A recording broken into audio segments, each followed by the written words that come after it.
observe the constraint. Check whether the constraint is parallel to the objective function or not. So as you can see from here, which constraint is parallel to the objective function here? First one. First one, 1x1 plus 2x2 is parallel to the objective function. If you're going to multiply with 2, then we have 2x1 plus 4x2. So it's parallel to the objective function. This is the first observation. The second observation is that you have to observe the negative z value. Let's check and see whether this iteration 1 is optimized or not. This is maximized and we are using the negative z. Maximize negative z, it means we have to enter the most positive value. There's no more positive value, right? It means that this iteration is already optimized. Then how come we get to know that we have alternative solutions? Or we need to compute the next iteration to find the alternative solution. First, as what I mentioned just now, is parallel. Second is we have to observe the negative z-rho value. If for the main decision variable, the negative z-rho, all these values source equals to 0, it means it indicates that you will have more than one solution. Okay, first observation is parallel. Second observation, you have to observe this negative z-rho value only for the main decision variable. So 0, 0, it means that this question may have more than one answer. So as you can see from here, for this iteration 1, I have x2 as a basic variable. But then these two 0 happen for x1 and x2. It means that I can make x1 and also x2 as a basic variable.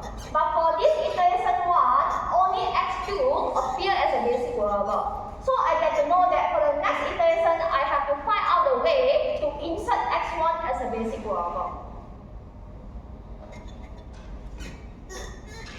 Katie, can understand or not?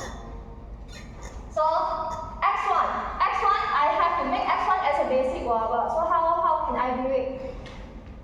Impossible for me to choose this one as a pivot element. If I choose this one as a pivot element, then I will kick this one out.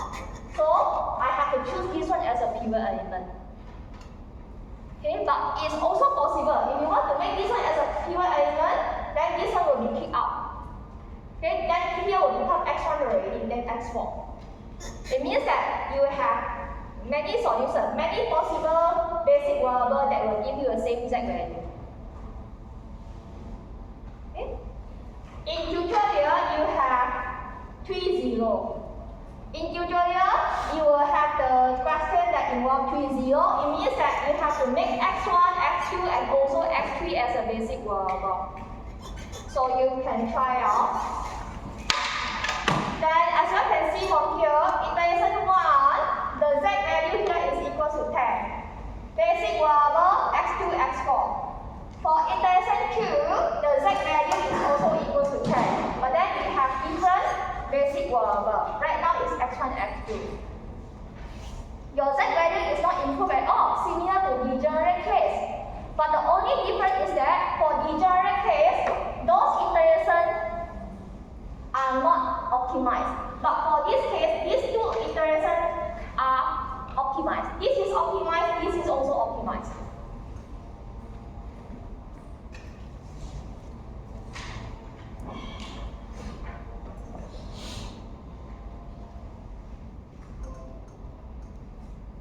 So we come to another case. This is a third special case.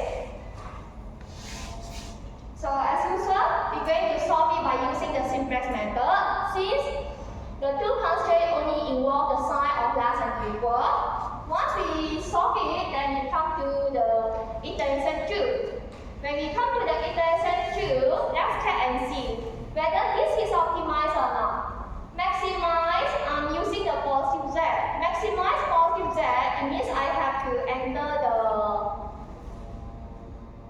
most negative value. Maximize positive z, it means I have to enter the most negative value. So as you all can see from here, we still have a negative value here.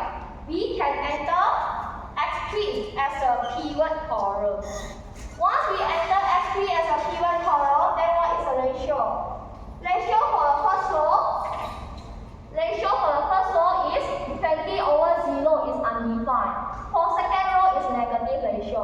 We can find the pivot column, but we cannot identify the pivot row. So it means no pivot element. We cannot continue. This situation indicates that this is unbounded. Then one more observation is that without solving all these, from the original table, we already get to know that this is unbounded. We have to observe the value here. This is maximized positive z. It means we have to enter the most negative value. Normally, this negative 2 is the most negative value. But in fact, we also can enter this one. Because this is also a negative value. The reason is we want to solve everything until we have no negative value at all at the end, right? So imagine that we can enter this one, no problem, as usual. This is the usual practice that we enter the most negative value. But in fact, we also can enter this one because this is also a negative value. If we enter this one, we cannot find a ratio. So it indicates that this is unbounded. Unbounded in the direction of x2.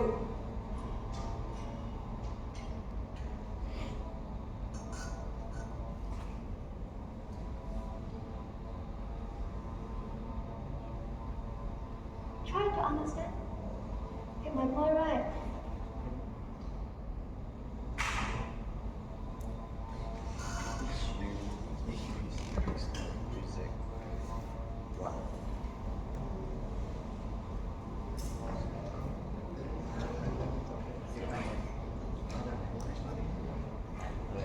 Yes, if you can just process the iteration through. We already do the first one, right? Yeah, you already can identify population zero. Just by the way I asked you. Like that. So I give you all 5 minutes, you all can discuss to each other. What means each unit increase in x2 will increase z by 1? Unbounded in the direction of x2. Unbounded in the direction of x2. What is the profit for x2? What is the Profit. profit? What is the profit for x2? 1 unit of x2? If I want to know about the profit, where can I see it? Objective function. What is the profit for x2? For 1 unit of x2, what is the profit? 1. 1. If unbounded in the direction of x2, then of course, for each x2 that you're going to increase, will increase the z value by 1. Okay, my point here. Oh, okay. like this? 加 x2。你每个 x2 加一次，z 等于2x1加 x2。你 x2 加一次 ，z 就加一次哦。x2 加一次 z 加一次，因为你现在看到 maximize z 等于2x1加 x2了嘛，然后 x。你刚才我刚才讲 x2 是2，z 是 z 等于2x1加 x2，就是2，z 等于2x1加2的意思啊。如果我现在 x2 加1 3，我这个是不是也要加1？应该是，就反了。这个加2，它只是解释这个意思的。明白。等下2x1加2x2的话，就等于2z。对 z 嘛，z x1 x x2 x2是一个unit，是不是？就是讲这是一个unit。现在我现在讲 x2是1的话，这废话不要录，废话不要录。 x1也是1。 Unbounded in the direction of x2. Yeah, because we cannot find the positive ratio. Okay. So any questions so far? Unbounded in the direction of x2。就是它的 block 的，就是那个 block 的是它进广区的。应该是反 CT。ICT 我来讲，有谁不见过10来题吗？ 10来题不见方法吧？ Value for the artificial variable, it indicates that this is invisible case. 没有零的话就是 feasible，就是它不等于零。Positive, it shows that the artificial variable r is positive, which indicates that the problem is infeasible. 一个是 positive 啊 ，negative 啊。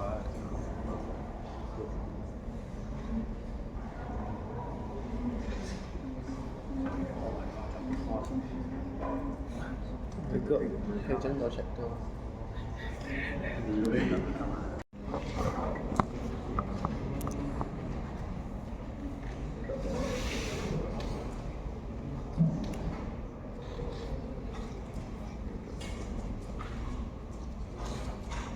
不会，你们在加深加。加这个会，加这个不知道。哇，仙女棒什么？你看，他的仙女棒嘛，这样过去一点，这些材质的，过去一 So 点。 where's the CS analyst? Give it back to me.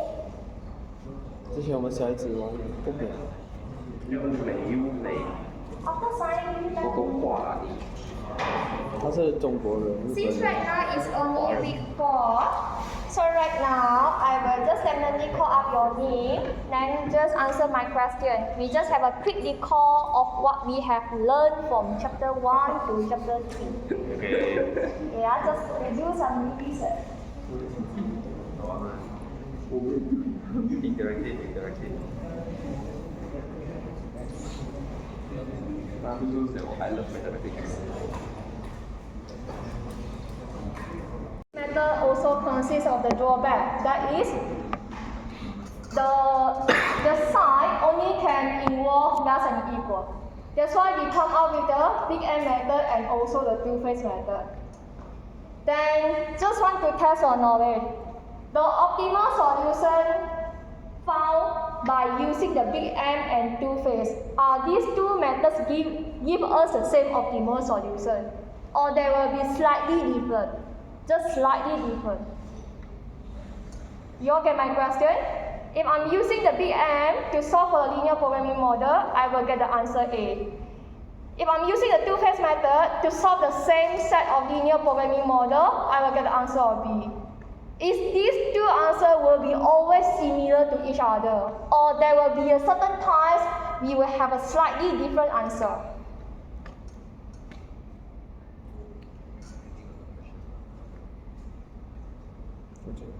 always similar. Always similar. Will be always similar. Okay, so if the question never highlight to you to use which method, it means it's up to you whether you want to use a big M method or two-phase method. If the question highlight to you, you have to use a two-phase, it means you must use a two-phase. Okay?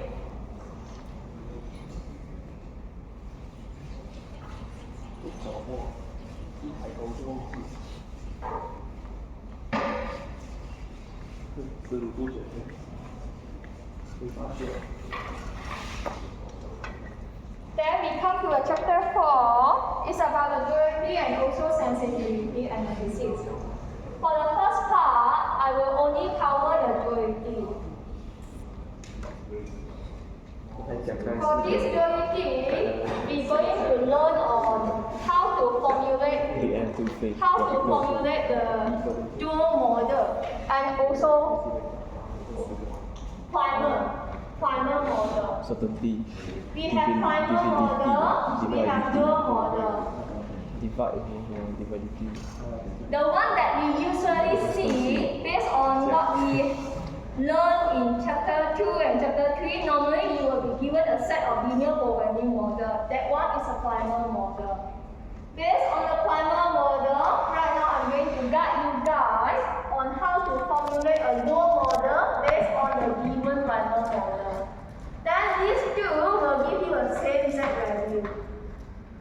Normally, the objective function for the dual model, I like it to be W. It means minimize W or maximize W. For the primal model, I like it to be maximize Z or minimize Z.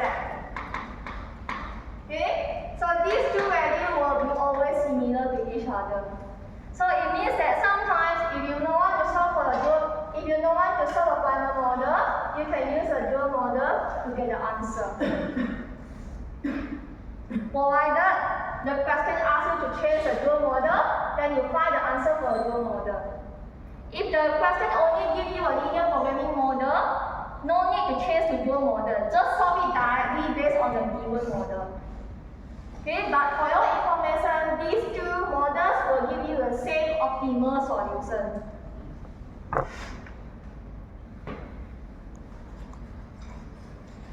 So let's go into the example. How are we going to form the dual model?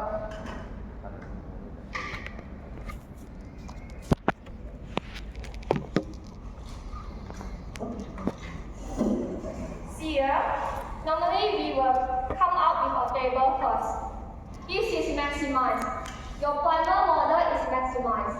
If your primal model is maximized, then we're going to write it horizontally. So for the first constraint, it is 1x1 plus 2x2 plus 1x3 less than equal to 10. Okay, we write it horizontally. For second constraint, 2x1 minus 1x2 plus 3x3 then equals to 8. Then what else? We also have the information of x1, x2, x3 greater than or equal to 0. So we're going to write down x1 greater than or equal to 0, then x2 also greater than or equal to 0, x3 also greater than or equal to 0. Then we also have this objective function. Always remember, the objective function, maybe I talk about this part later. So right now we have cleared up all this information. We only left this part. So this part you may just ignore it first. Later on I will guide you guys on how to formulate for this part. So right now, based on all this information, then we want to find the value for this one, y1 and y2. The sign for the right hand side and also for the left hand side must be opposite to each other.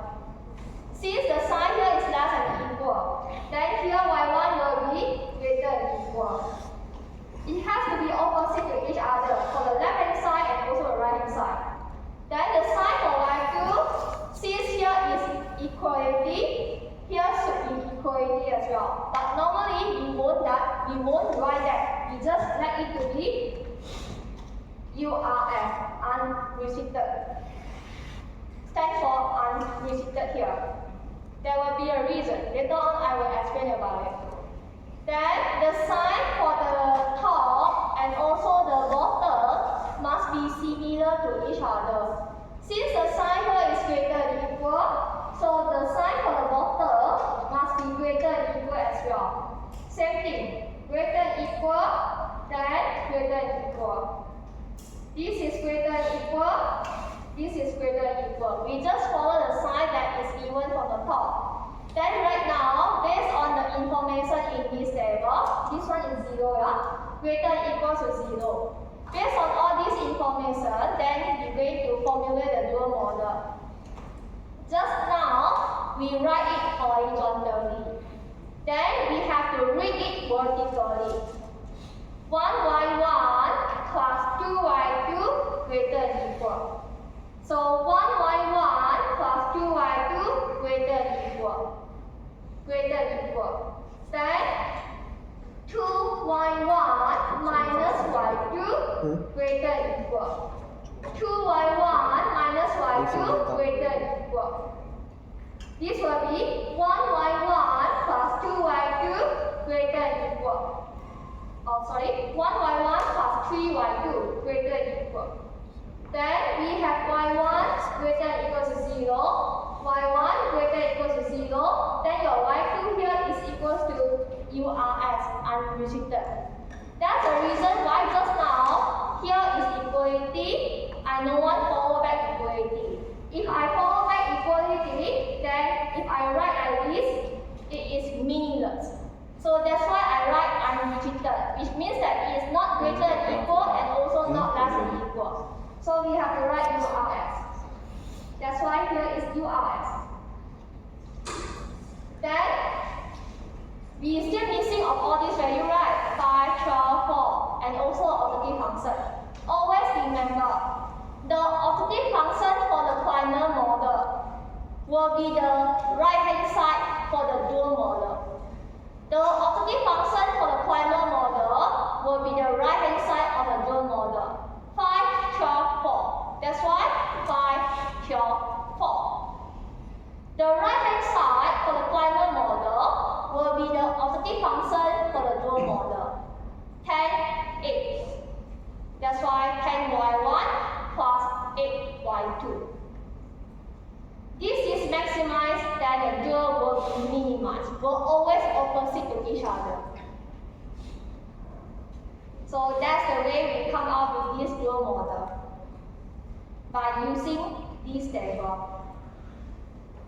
Of course, some of you may ask me that, is this a compulsory to give you this table during our test or exam? No. Once you get familiar already, without this table to help you, you can just observe all these values, then you can directly come out with this dual model. It is possible.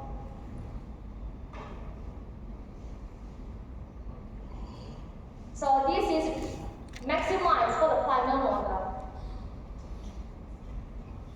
Then we come to the case of minimize for the primal model. You all need some time, or I can proceed? You all need some time to understand first?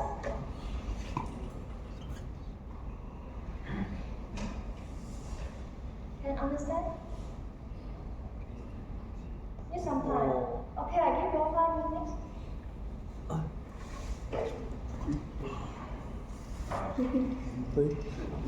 Also, we have a break of 10 minutes for those who want to go for toilet break. You all can do that.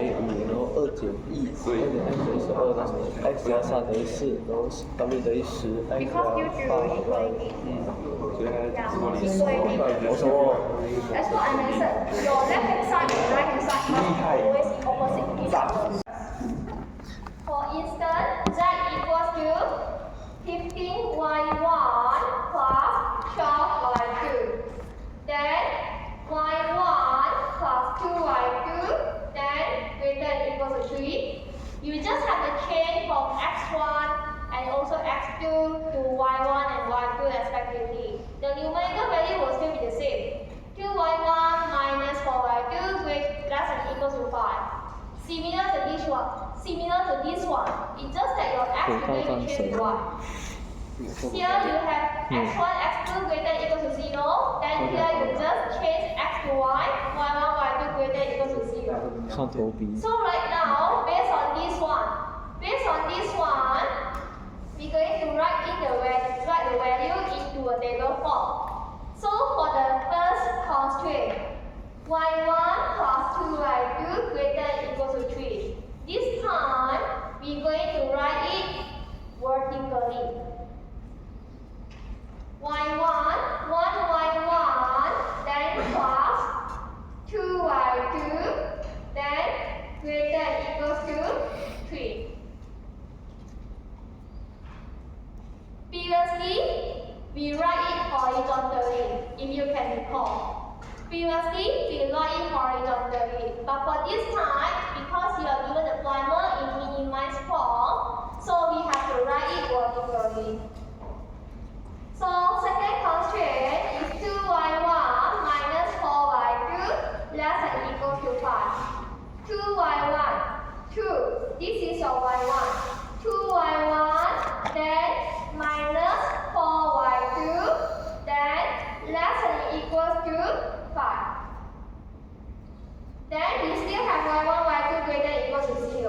y1 greater than equal to 0. Then y2 greater than equal to 0. Then what else? The objective function we pending first. So right now, based on all this information, we should be able to find the sign for the right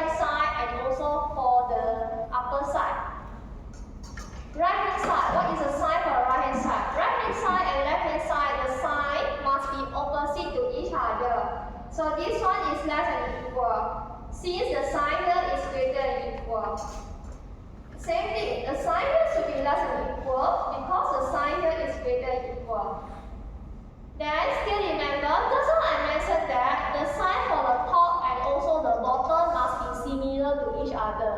Right now you are given in bottom, so your bottom sign is greater than equal, so the upper sign here should be greater than equal.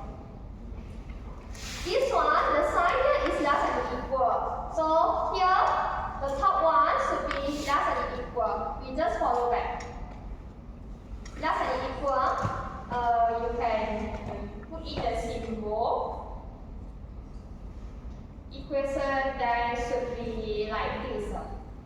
Okay, should be like this. Same thing. All these should be like this.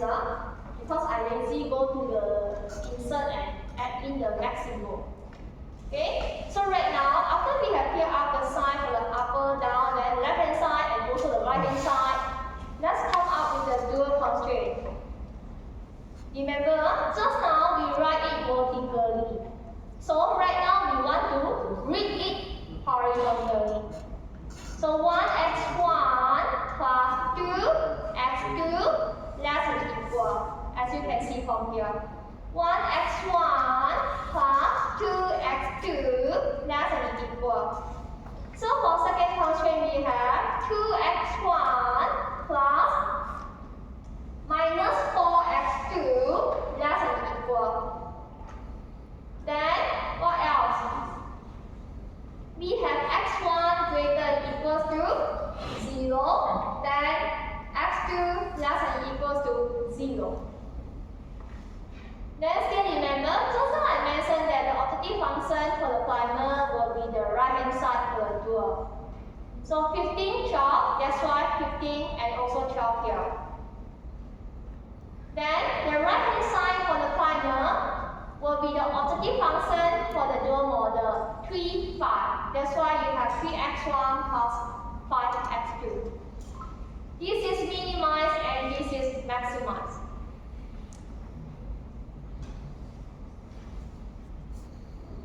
Okay, so that's the way to formulate the dual model.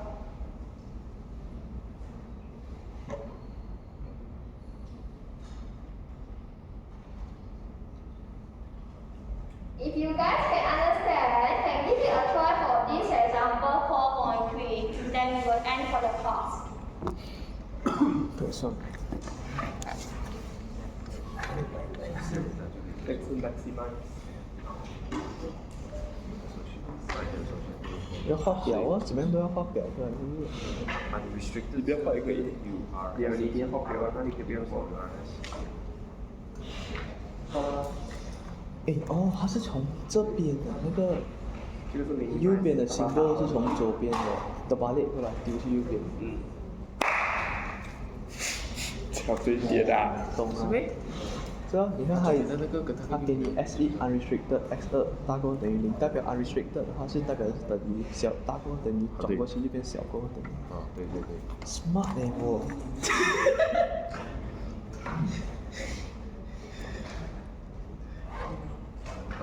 这一个的话就是。但是你讲你 smart， 你可以讲少说一点吗？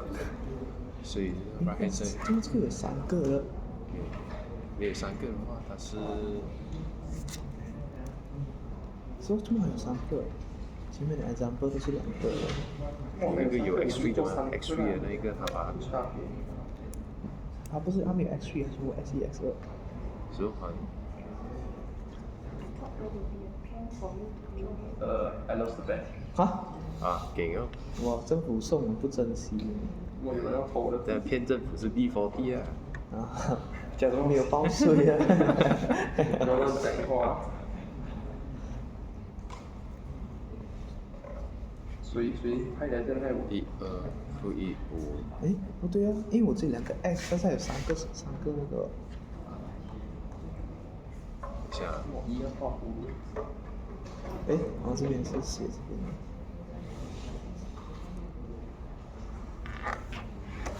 哎，等下，不对。